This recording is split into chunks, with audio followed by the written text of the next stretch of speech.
Hello there. In this video we're going to discuss another couple of transformations to functions known as, or sometimes known as, stretching and compressing towards the y-axis. So let us first consider the function, for comparison, f of x is equal to x squared. For this type of transformation we're going to compare the points 0, 0, 1, 1, and 2, 4 to these various transformations to sort of see if we can get a pattern. So the first transformation that we're going to look at is f of x is equal to 2x squared. So we need to figure out what this 2 is doing. So if we plug in these points, namely f of 0, f of 1, and f of 2, what will we get? So we're going to get 2 times 0 squared, that's going to be 0. 2 times 1 squared, that's going to be 2. And 2 times 2 squared, well 2 squared is 4, and 4 times 2 is 8. So we get those points. So we're going to compare these values 0, 2, and 8 to the points 0, 1, 4.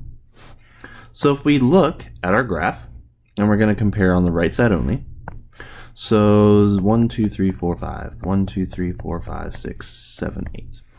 So 0, 0 is going to be here, 0, 1 is going to be here, and 2, 4 is going to be here.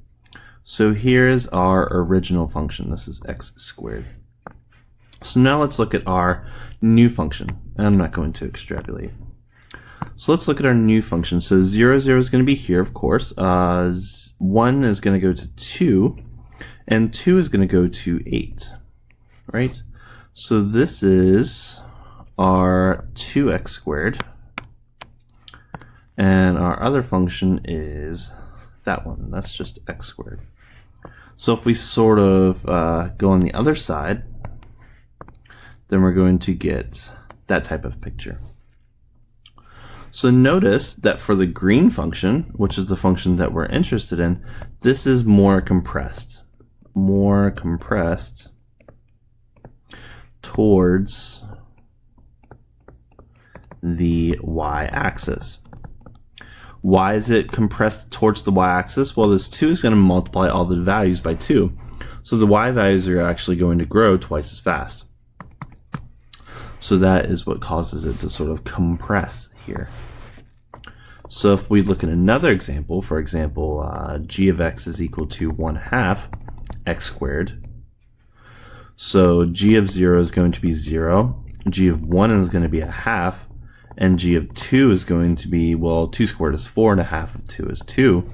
So now, if this is our original function, x squared, now our values, so this is going to be 0, this is going to be half of what it used to be, and this, so if this is our new value, this is going to be half of what it used to be. So this is going to be 1/2 x squared, so it's going to be half of all the y values that it used to be. So it's going to be stretched, if we sort of look at it from both sides. So it's stretched away from the vertical axis. And some people call this a compression towards the x-axis, but usually we compare the y values, not the x values. So this is stretching away from the y-axis because it slows down the rate by a factor of 2. So let's look at another common type of transformation when you put a number in front of the x squared. Namely, let's look at h of x is equal to minus x squared. So if we plug in our values here, so h of 0, h of 1, h of 2, this is going to be 0 or negative 0. That's going to be 0. That's going to be negative 1, and this is going to be negative 4. So our old function is here. That's x squared. And now we have this other function here. This is y is equal to negative x squared. So notice that this function is a direct mirror image about the x-axis. So that means it flips upside down. So flips upside down, or reflects across the x-axis. The x-axis.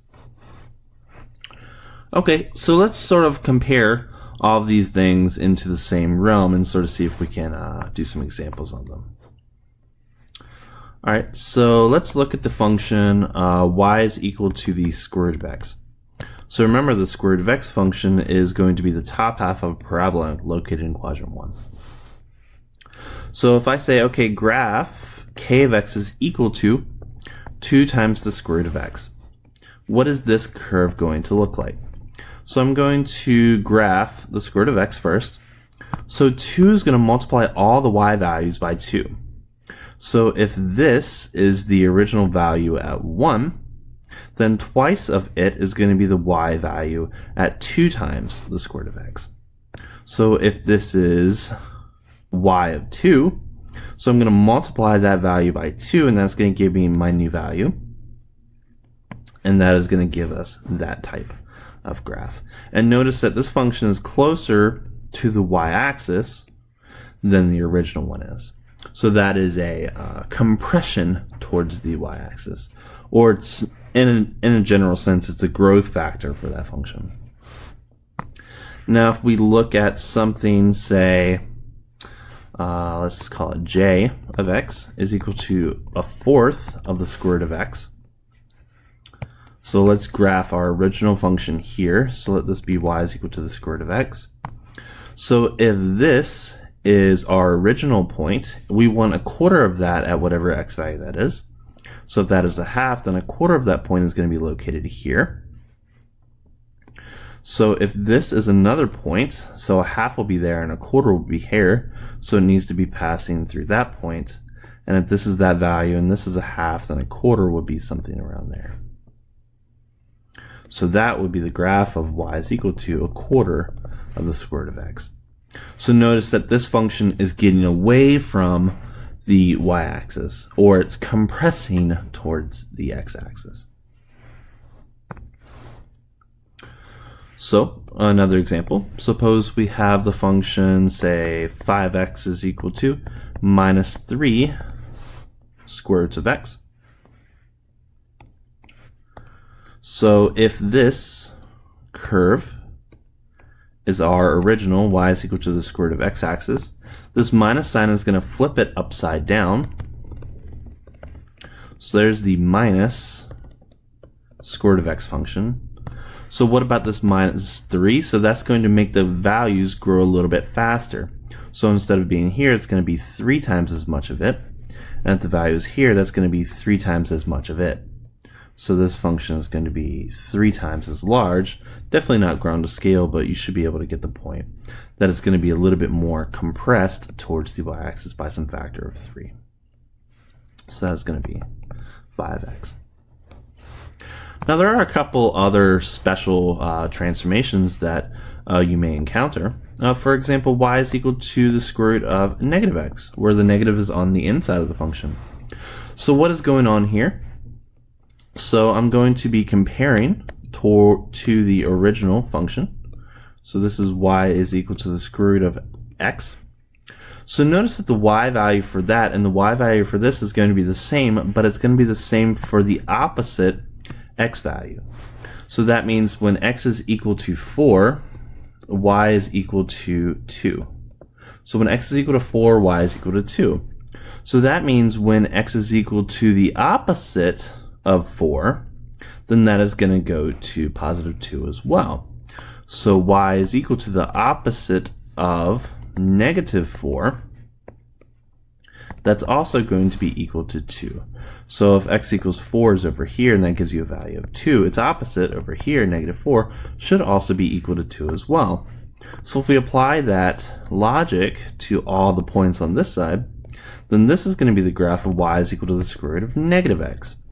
So what does this negative do to the function?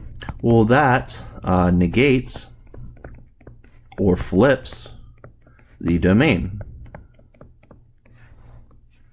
Whereas this negative sign here, this negative sign negates or flips the range. So if it flips the domain, that means it flips about the y-axis. And if this is the case, flips the range, then that means it flips about the x-axis. So if you were to have both of them, For example, y is equal to negative square roots of negative x. So let's do this, piece by piece. So let's assume that this graph is y is equal to the square root of x. So that means this graph here is going to be y is equal to negative square root of x, because that's negating the range values. This value is the negation of the domain value, so that's the square root of negative x. So if I were to negate that value, then that would put it down here. So that would be y is equal to negative square root of negative x. Or you could also get it from this one, because I'm just negating the domain of this blue curve, and that is also going to go over there as well. So this flips it about the x-axis, this flips it about the y-axis, and in general it pretty much flips it about the origin. But when we talk about symmetry in a little bit more detail later, we'll get back to this observation again. But this is just some basic transformations of some functions. So let's just quickly review, in addition to that flipping about the x or y-axis things. So if you have y is equal to 3 square roots of x, and you have y is equal to 1/2 square roots of x, and we're going to be comparing for, y is equal to the square root of x, and we can draw all three on this curve. So let's assume that this is the original function, square root of x. So 3 square roots of x is going to make it grow a little bit more faster, and 1/2 of x is going to slow down by some factor of 2. And that is just some basic transformations in terms of stretching and compression of functions by looking at the factor on the outside of the curve.